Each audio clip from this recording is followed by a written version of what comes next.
Hallo und herzlich willkommen in der Aquarellwerkstatt zu einem neuen Tutorial.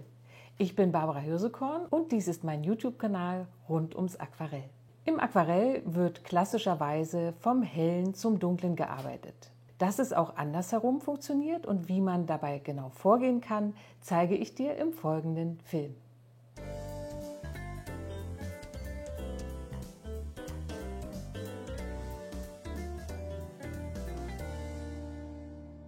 Es gibt hier auf meinem Kanal ja schon mehrere Videos zu der Technik von dunkel nach hell, also in der Art, dass man zunächst die dunklen Flächen im Aquarell malt und dann mit heller Farbe über die Dunkelheit lasiert. Wenn du diese Arbeitsweise spannend findest, dann wäre vielleicht ein Präsenzkurs zum Thema genau das Richtige für dich.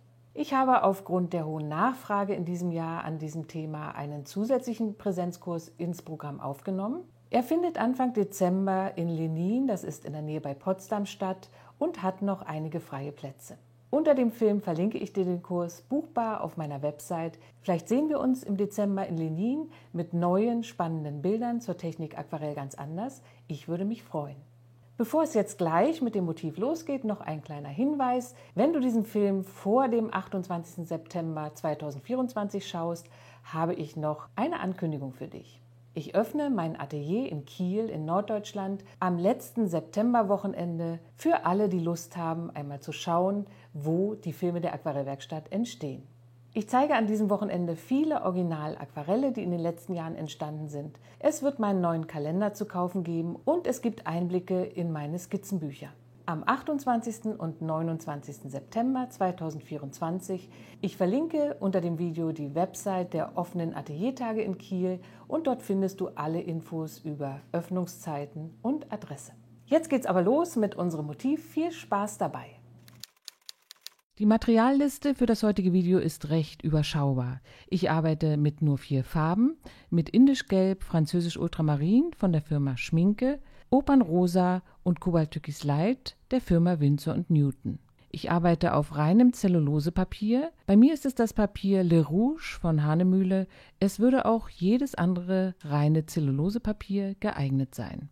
Meine Pinsel sind aus meiner eigenen Pinselkollektion, der Rotmarderhaarpinsel in der Größe 10 und der Eichhörnchenhaarpinsel in der Größe 12. Die Pinsel aus meiner eigenen Kollektion sind für Unterstützer dieses Kanals per Mail bei mir bestellbar.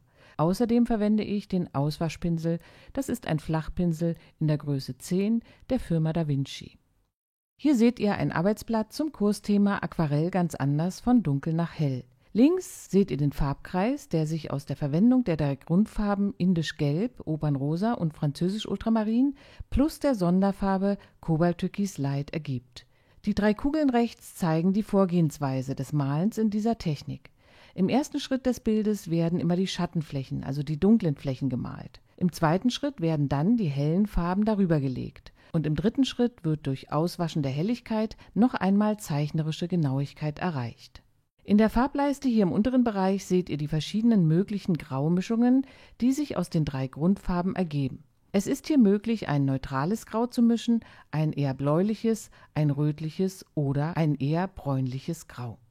Dieses Arbeitsblatt bekommen die Unterstützer unseres Kanals zusammen mit Skizze und Referenzfoto wieder per Mail zugesendet. Vielen Dank an dieser Stelle an alle, die uns hier schon unterstützen. Das hilft uns sehr, jede Woche für euch ein neues Aquarellvideo hochzuladen. Wir stecken viel Herzblut und Arbeitszeit in diesen YouTube-Kanal und sind ganz glücklich und dankbar, dass uns die begeisterte Aquarell-Community so tatkräftig dabei unterstützt. Wenn du auch mitmachen möchtest, es gibt verschiedene Zusatzangebote für die Unterstützer, dann kannst du dich unter dem Video in der Videobeschreibung über die Möglichkeiten einer Unterstützung informieren. Hier zeige ich noch einige Bilder, die auch in dieser Technik in den vergangenen Kursen entstanden sind. Hier ein Kalenderblatt vom vergangenen Jahr mit leuchtenden Rosttönen, die ausschließlich aus den 3 Grundfarben in dieser Technik gemischt sind. Ich arbeite heute auf einer Extrapalette. Es ist ein einfacher, heller Kunststoffteller, auf dem ich meine 3 Farben gut mischen kann. Ich würde immer empfehlen, sich für diese Maltechnik Tubenfarben zu besorgen. Gerade das Anmischen der dunkleren Farbtöne braucht viel Pigment und dies gelingt am besten mit der cremigen Tubenfarbe. Ich beginne nun, alle 3 Grundfarben mit relativ viel Wasser zusammenzumischen. Hier soll ein cremiger, dunkler Farbton entstehen. Nun trage ich alle dunklen Stellen des Motivs in meine Vorzeichnung ein. Um zu entscheiden, ob etwas dem Licht- oder dem Schattenbereich zuzuordnen ist, frage ich mich jedes Mal, wie dunkel der Tonwert in Bezug auf seine Umgebung ist. Entdecke ich Stellen, die deutlich dunkler sind als benachbarte Stellen, werden sie dunkel eingetragen. Die dunkle Farbmischung braucht hierbei nicht immer exakt den gleichen Farbton zu haben. Im Gegenteil, die Abwechslung durch die Variation schafft hier besonderes Interesse. So ist der dunkle Farbauftrag gelegentlich bläulicher, rötlicher oder auch bräunlicher. Die Konsistenz der verwendeten Farbe könnt ihr hier in der Nahaufnahme ganz gut erkennen. Sie ist vielleicht am besten mit ungeschlagener Sahne zu vergleichen. Eine relativ dickflüssige Mischung, die aber noch so viel Wasser beinhaltet, dass sich am unteren Rand der Farbfläche jeweils ein Tropfen bilden kann. Nach und nach werden nun alle dunklen Bereiche eingetragen. An manchen Stellen nehme ich etwas mehr Wasser in die Farbmischung, um die Grundierung hier leicht aufzuhellen. So kann ich eine Abstufung in den schattigen Bereichen jetzt schon erreichen.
Hier rechts setze ich einen dunklen Akzent als optischen Rahmen in das Bild. Dies könnte eine Wand oder Tür sein, die es so auf dem Vorlagenfoto nicht gibt.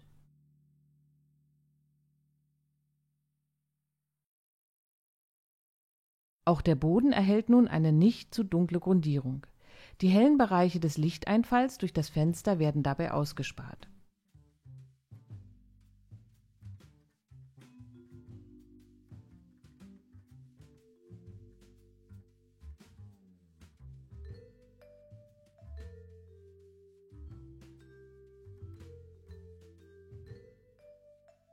Auch die Wand oder Tür auf der linken Seite des Bildes möchte ich schon in diesem Schritt dunkel untermalen.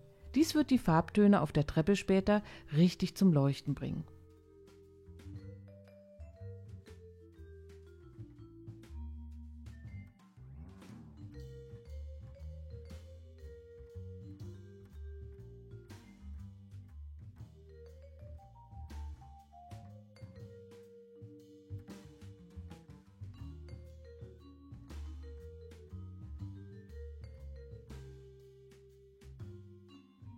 Innerhalb der Fensterrahmen gibt es noch eine dunkle Leiste, die die Form noch etwas graziler macht.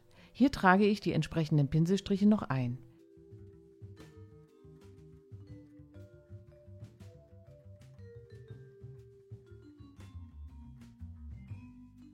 Der erste Farbauftrag ist jetzt erledigt und wir sehen schon, wie schön die Farbmischungen stellenweise granulieren.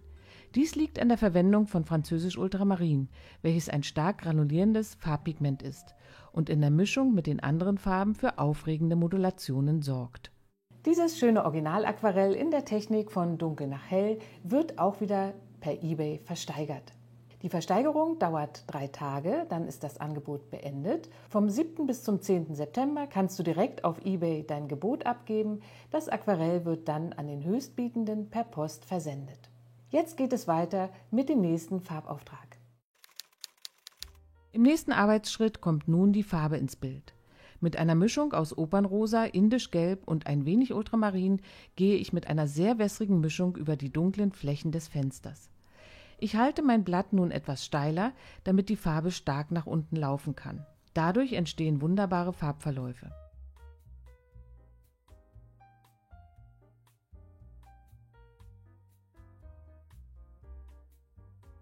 Mit der rötlich-gelben Mischung gehe ich nun über die gesamte linke Wand und male mit zügigen, leicht schräg schraffierenden Bewegungen. Die Farbzusammensetzung variiert stellenweise und der dunkle Farbauftrag scheint unter der neuen Farbe hindurch. Es ist wichtig, hier genau mit der richtigen flüssigen Farbkonsistenz zu arbeiten. Und auch wichtig ist es, schnell zu malen, sodass sich die untere Farbe nicht ablöst.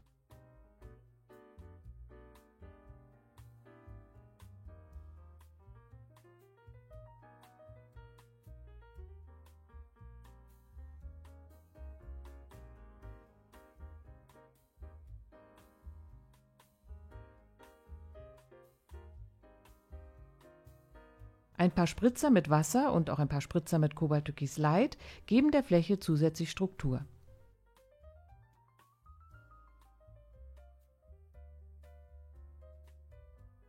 Der untere Farbtropfen wird mit der Pinselspitze abgesaugt und dann geht es los mit der nächsten Fläche.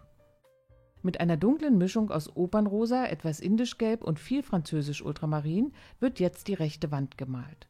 Auch hier wieder mit viel Wasser in der Farbpfütze. Ich möchte hier eine etwas kühlere Farbtemperatur erzeugen und nehme deshalb mehr Blau in die Mischung hinein.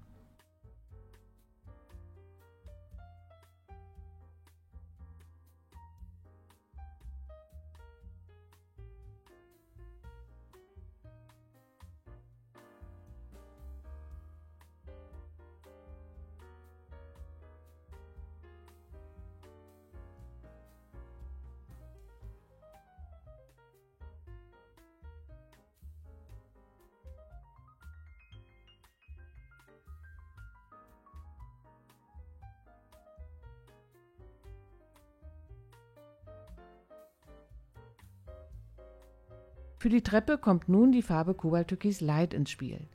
Die Treppe ist der Hauptdarsteller in meinem Bild und soll auch jetzt farblich besonders herausgearbeitet werden. Ich beginne mit einer Lasur aus Französisch Ultramarin und Cobalt-Türkis Light und mische dann im mittleren Bereich auch etwas Indisch-Gelb hinzu, um die Farbe etwas anzuwärmen. Ich arbeite jetzt relativ wässrig, damit die Treppe im Tonwert nicht zu stark wird.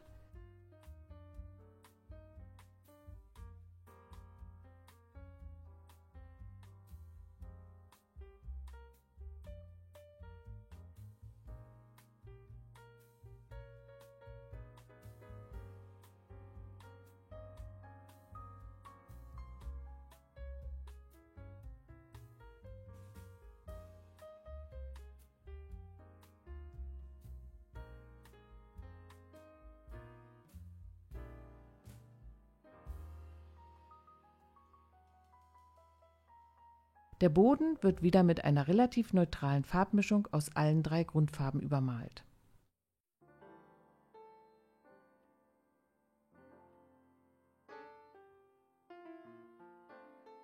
Nun muss dieser Farbauftrag noch einmal völlig durchtrocknen.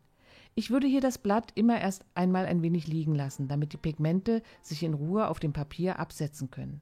Auf keinen Fall zu früh mit der heißen Föhnluft trocknen.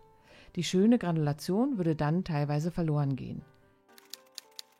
Ein neuerlicher Blick auf mein Referenzfoto zeigt mir nun die hellen Stellen, die ich mit dem Auswaschpinsel noch ein wenig herausholen möchte. Ich feuchte den Pinsel mit klarem Wasser an und trockne ihn dann ganz leicht, sodass er mit dem schönen Wort nebelfeucht beschrieben werden könnte. Mit den Fingerspitzen forme ich die Spitze noch einmal und dann kann ich ganz feine Linien vom Papier wieder abheben. Auch ganze Flächen kann man so aufhellen, so wie ich es hier auf der rechten, dem Licht zugewandten Seite nun mache.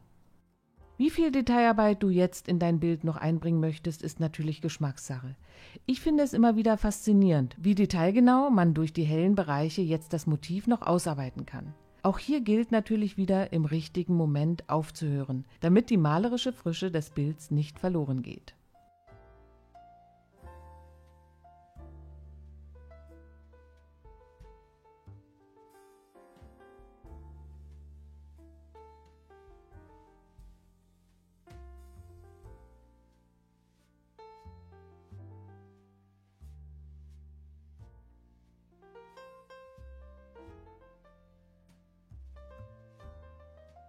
Die Fensterscheiben in diesem alten Haus brauchen noch ein wenig Patina.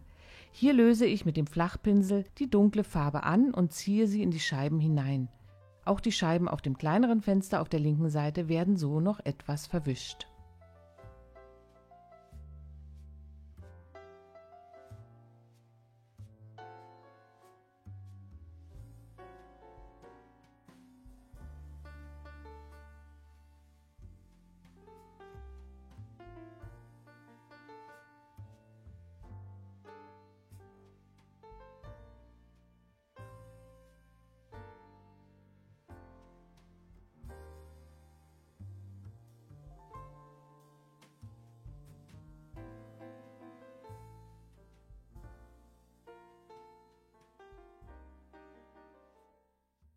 Das war's für heute mit diesem Motiv in der spannenden Technik. Ich hoffe, du hattest Spaß am Film und hast Lust, es jetzt auch einmal auszuprobieren. Es gibt einen Online-Kurs zum Thema, den habe ich vor 2 Jahren in der Corona-Zeit gemacht. Dort werden 2 schöne maritime Motive gemalt und einige Übungen auch für die Technik noch vermittelt. Ich verlinke ihn unter dem Video für dich. Vielleicht sehen wir uns Ende September beim offenen Atelier hier in Kiel bei mir. Ich würde mich freuen. Tschüss, bis zum nächsten Mal.